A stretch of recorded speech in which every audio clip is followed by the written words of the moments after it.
The 9 muses in Greek mythology are known for representing creativity and inspiration. The ancient Greeks believed that their work was inspired and helped directly by the muse of the art in which they fit. For this reason, all epic poems, for example, typically begin with a request from the author to the muse Calliope, so that she inspires him. The 9 muses were the daughters of Zeus, the king of the gods, and Mnemosyne, the goddess of memory.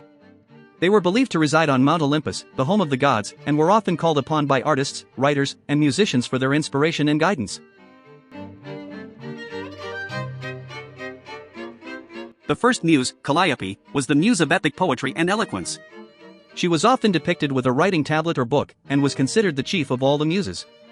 Calliope was said to have the ability to inspire great works of literature and poetry, and was often invoked by poets and writers seeking inspiration for their creative endeavors. The second muse, Cleo, was the muse of history. She was often depicted with a scroll or a set of tablets, and was believed to inspire historians and chroniclers in their work. Cleo was also associated with the arts of dance and song, and was often called upon by musicians and dancers for her guidance and inspiration. The third muse, Erato, was the muse of love poetry and lyric poetry. She was often depicted with a lyre, the musical instrument associated with love and poetry, and was believed to inspire poets and writers in the creation of romantic and emotional works. The fourth muse, Euterpe, was the muse of music. She was often depicted with a double flute, and was believed to inspire musicians and composers in their creative endeavors. Euterpe was also associated with the arts of dance and song, and was often called upon by dancers and singers for her guidance and inspiration.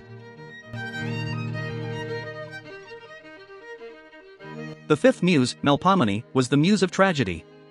She was often depicted with a tragic mask, and was believed to inspire playwrights and poets in the creation of tragic works. Mnemosyne was also associated with the arts of singing and dancing, and was often called upon by performers for her guidance and inspiration. The sixth muse, Polyhymnia, was the muse of sacred poetry and hymns. She was often depicted with a veil and a pensive expression, and was believed to inspire poets and writers in the creation of sacred and religious works.